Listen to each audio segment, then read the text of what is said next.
आज हम लोग बात करेंगे रदरफोर्ड न्यूक्लियर मॉडल के बारे में। इसे अल्फा स्कैटरिंग एक्सपेरिमेंट भी कहते हैं। तो रदरफोर्ड ने अपने एक्सपेरिमेंट के द्वारा एटम के अंदर क्या क्या हासिल किया और उन्होंने किस प्रकार अपना एक्सपेरिमेंट किया, किस किस मटेरियल का यूज किया, सभी के बारे में डिटेल्स जानेंगे। तो रदरफोर्ड ने सबसे पहले बताया कि एटम में मोस्टली भाग जो है वह एम्प्टी है, खाली है। सेकंड बतलाया कि एटम के बीच में एक हाईली डेंस पॉजिटिव चार्ज है जिसे उन्होंने न्यूक्लियस नाम दिया। थर्ड उन्होंने बताया कि entire mass of atom means mostly जो है एटम का द्रव्यमान मास है वह न्यूक्लियस के अंदर है। और फोर्थ बतलाया electron revolve around the nucleus जिसे सर्कुलर पाथ नाम दिया। और फिफ्थ बतलाया electrons and nucleus are held together by electrostatic force, कि इलेक्ट्रॉन और न्यूक्लियस के बीच जो अट्रैक्शन फोर्स लगता है उसको उन्होंने इलेक्ट्रोस्टैटिक फोर्स नाम दिया। तो इसके बारे में डिटेल्स हम लोग स्टडी करेंगे, जानेंगे।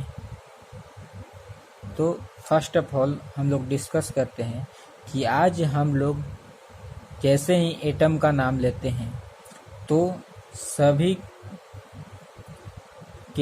के माइंड में चलने लगता है कि एटम जो है गोलाकार का है और उसके बीच में पॉजिटिव चार्ज है और उस पॉजिटिव चार्ज को न्यूक्लियस का और उसके चारों तरफ इलेक्ट्रॉन रिवॉल्व करता है, परिक्रमा करता है। लेकिन रदरफोर्ड न्यूक्लियर मॉडल के पहले क्या सोचते थे? रदरफोर्ड मॉडल के पहले थॉमसन मॉडल था जिसमें थॉमसन ने बताया कि atom is a positive spherical with number of electron distributed within the sphere. It is also known as, इसे प्लम पुडिंग मॉडल भी कहते हैं।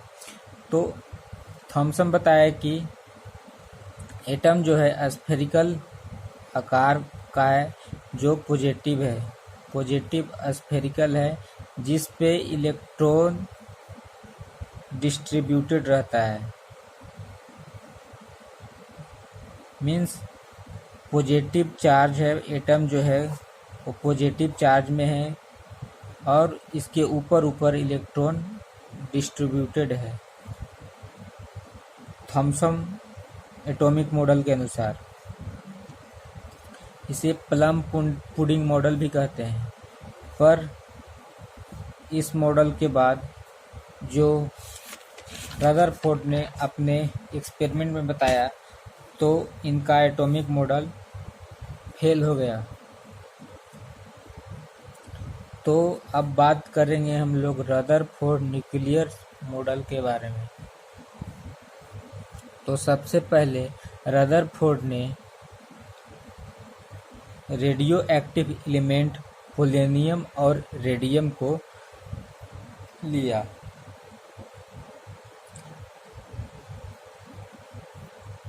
जो कि पोलोनियम और रेडियम रेडियो एक्टिव एलिमेंट है, इसके जो अल्फा पार्टिकल्स है उसे लिया। अल्फा पार्टिकल हीलियम न्यूक्लियाई है जो कि पॉजिटिव है। और उसके बाद इन्होंने अल्फा पार्टिकल को लेड चैम्बर में रखा। लेड चैम्बर में इन्होंने क्यों रखा? क्योंकि अल्फा पार्टिकल्स को जो गोल्ड शीट पे, थिन गोल्ड शीट पे बमबारी करवाएंगे वो एक स्ट्रेट लाइन में अल्फा पार्टिकल्स को निकलने के लिए, इसीलिए लेड चैम्बर को इन्होंने लिया। लेड चैम्बर का लेने का मेन रीज़न है कि इससे जो मुख्य दरवाजे से जो स्ट्रेट लाइन में निकल रहा है, इसको निकलने के लिए एक होल छोड़ा जाता है जिससे वो स्ट्रेट लाइन में निकलता है। बाकी की जो अल्फा पार्टिकल्स और अदर दिशा में जो निकलेगा, मूव करेगा, तो उसे लेड चैम्बर जो है लेड को ऑब्जर्व कर लेगा, अवशोषित कर लेगा और वह बाहर नहीं निकल पाएगा। सिर्फ स्ट्रेट लाइन में ही अल्फा पार्टिकल्स निकलेंगे, इसलिए लेड चैम्बर को लिया गया। तथा साथ ही इन्होंने एक गोल्ड शीट लिया, thin gold sheet. Thin gold sheet क्यों लिया? क्योंकि यह हाईली मैलिएबल मेटल होता है। हाईली मैलिएबल मेटल होता है मीन्स इसे पीट कर हम लोग पतले से पतले प्लेट शीट बना सकते हैं, और कोई मेटल नहीं है जिसे हम लोग पीट कर गोल्ड के जैसा पतला से पतला शीट बनाया जा सके। इसीलिए रदरफोर्ड ने गोल्ड शीट को चूज किया। तथा साथ ही डिटेक्टिंग स्क्रीन का उपयोग किया। गोल्ड शीट के चारों तरफ डिटेक्टिंग स्क्रीन लगा दिया, उसे कोटेड करवा दिया गया जिंक सल्फाइड का डिटेक्टिंग स्क्रीन पे परत चढ़ा दिया गया। जिंक सल्फाइड का परत चढ़ाने का मेन रीज़न है कि जैसे ही alpha particles thin gold sheet को क्रॉस करेगा और जाकर डिटेक्टिंग स्क्रीन से टकराएगा, तो एक यह इंडिकेट करेगा, यहाँ लाइटिंग टाइप का इंडिकेट करता है। जैसे ही टकराएगा जिंक सल्फाइड पे, कोटेड जिंक सल्फाइड पे, तो एक लाइटिंग टाइप का इंडिकेट करेगा, जिससे पता चलेगा कि अल्फा पार्टिकल्स जो है यहाँ इस साइड निकल रहा है और इस साइड निकल रहा है, कहाँ कहाँ टकरा रहा है, कैसे कैसे निकल रहा है, जानने के लिए जिंक सल्फाइड उससे कोटेड करवाया। तो इन्होंने अपने एक्सपेरिमेंट में जैसे ही अल्फा पार्टिकल्स को गोल्ड शीट पे बमबारी करवाया, तो इन्होंने पाया कि mostly alpha particles straight line में क्रॉस कर जाता है, पार कर जाता है।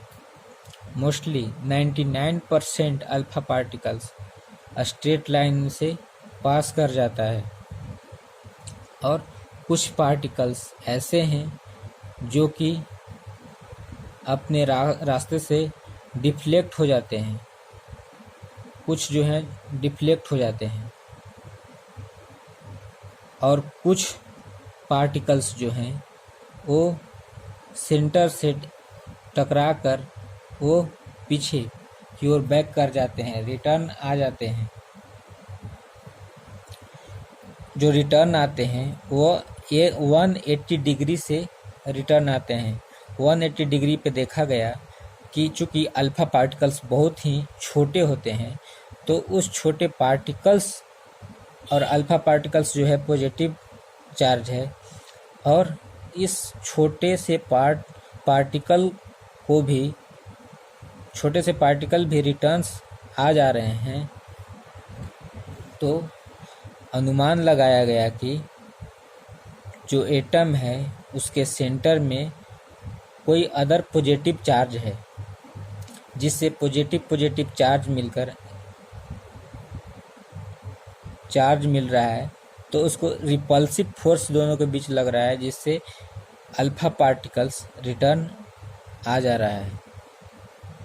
तो इस एक्सपेरिमेंट में बताया कि एटम के सेंटर में पॉजिटिव चार्ज है, जिससे हमारे अल्फा पार्टिकल्स रिटर्न आ रहे हैं, तथा साथ ही बताया कि जो 90% अल्फा पार्टिकल्स स्ट्रेट लाइन में क्रॉस कर रहे थे, उससे उन्होंने यह बताया कि एटम का मोस्ट पार्ट जो है वह इम्पटी है, खाली है, तथा साथ ही उन्होंने देखा कि कुछ पार्टिकल्स जो हैं वो डिफ्लेक्ट हो जा रहे हैं, डिफ्लेक्ट हो रहे हैं। तो डिफ्लेक्ट होने का मेन रीज़न है कि जो ये पॉजिटिव चार्ज है एटम का, पॉजिटिव चार्ज के नज़दीक से जो भी पार्टिकल गए हैं वह अपने रास्ते से थोड़ा मुड़ गए हैं, डिफ्लेक्ट कर गए हैं, क्योंकि अल्फा पॉजिटिव चार्ज है और न्यूक्लियर भी पॉजिटिव चार्ज है। तो जैसे जैसे जैसे नज़दीक गए दोनों के बीच रिपल्सिव फोर्स लगा, तो अल्फा पार्टिकल्स दूर भागने का प्रयास करता है, इधर से दूर भागने का प्रयास करता है, जिससे डिफ्लेक्ट हो जाता है। कुछ अल्फा पार्टिकल इसीलिए डिफ्लेक्ट हो जाता है। और 180 पे देखा गया कि वो रिटर्न आ रहा है, जिससे उन्होंने बताया कि एटम के सेंटर में न्यूक्लियस है। तो उन्होंने फर्स्ट बतलाया कि most part of atom is empty, जो 99% अल्फा पार्टिकल स्ट्रेट लाइन में क्रॉस कर रहे हैं, उससे उन्होंने बताया कि most part of atom is empty.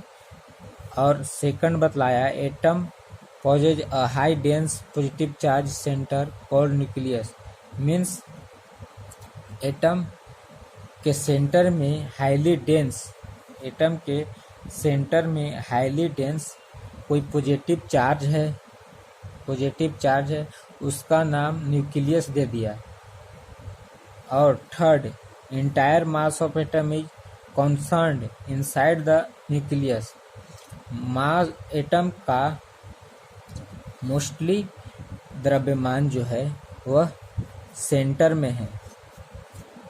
उन्होंने साथ ये बतलाया कि एटम का मोस्टली द्रव्यमान और न्यूक्लियस में है। और फोर्थ बतलाया कि electron revolve around the nucleus in circular path, कि इलेक्ट्रॉन जो है रिवॉल्व करता है, न कि उस पे चिपका रहता है। उन्होंने बताया कि इलेक्ट्रॉन जो है नाभिक के चारों तरफ अपने सर्कुलर पाथ में रिवॉल्व करता है। उसे बाद में उन्होंने ऑर्बिट्स नाम दे दिया कि यह एटम हो गया, ये न्यूक्लियस, और इलेक्ट्रॉन इसके चारों तरफ रिवॉल्व करता है, तो इस पाथ को उन्होंने ऑर्बिट्स नाम दे दिया।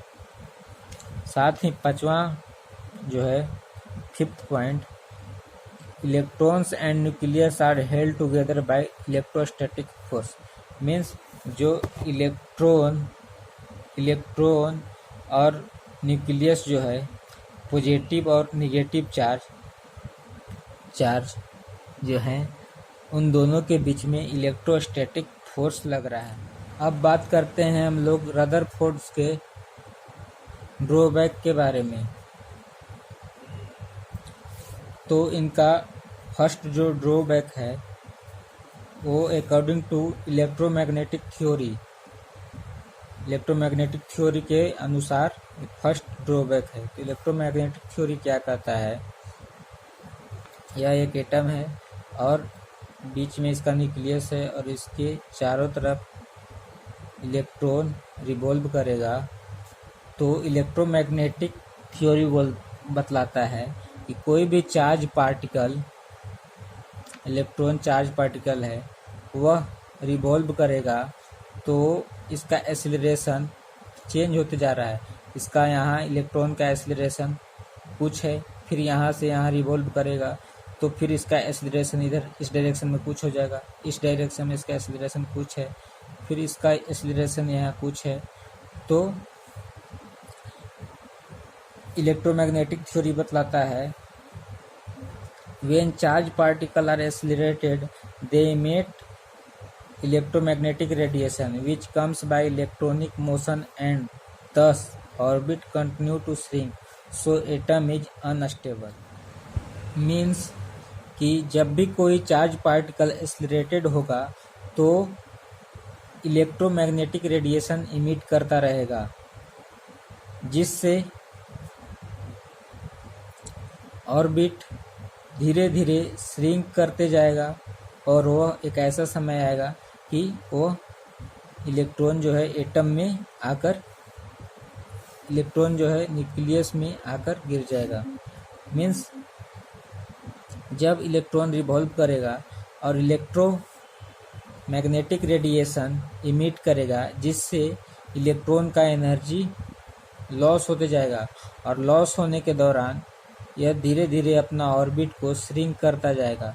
श्रिंक करते करते एक ऐसा समय आएगा कि यह न्यूक्लियस में आकर इलेक्ट्रॉन गिर जाएगा, जो कि पॉसिबल नहीं है। तो इन्होंने इस चीज़ को रदरफोर्ड ने एक्सप्लेन न कर पाए थे, इसलिए फर्स्ट ड्रॉबैक इनका ये है। सेकंड ड्रॉबैक की बात करें तो it does not say anything about the electronic distribution around the nucleus, कि न्यूक्लियस के चारों तरफ जो इलेक्ट्रॉन रिवॉल्व कर रहा है उसके बारे में कुछ नहीं बतलाया कि उस ऑर्बिट में कितना इलेक्ट्रॉन होगा और इसमें कितना एनर्जी लग रहा है, और साथ ही इन दोनों के बीच डिस्टेंस कैसे बना रहेगा, इन्होंने इसके बारे में भी कुछ नहीं बतलाया। तो सेकंड ड्रॉबैक रदरफोर्ड का ये रहा।